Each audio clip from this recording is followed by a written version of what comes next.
रास्ता संप्रेषण पर उच्छेद है दुकान।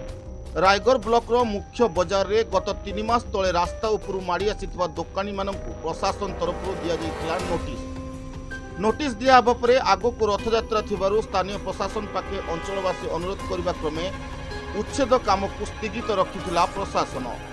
वर्षा ऋतु सरिबा परे उच्छेद काम को आरंभ करने को प्रशासन स्थिर करथिला।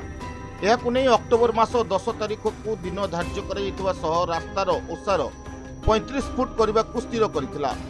यह डाकबाजी जंत्र साहाय्य अंचलवासी को अवगत कर आज सकाळ 9टा समय माउलीमा मंदिर निकटरू आरंभ होइतबा उच्छेद काम आरंभरू शांतिपूर्ण भाव में उच्छेद कार्य चलुवा बेले मुख्य बजार तथा हनुमान मंदिर पाखे व्यापारी और प्रशासन में किछिटा तिक्तता देखा मिलता।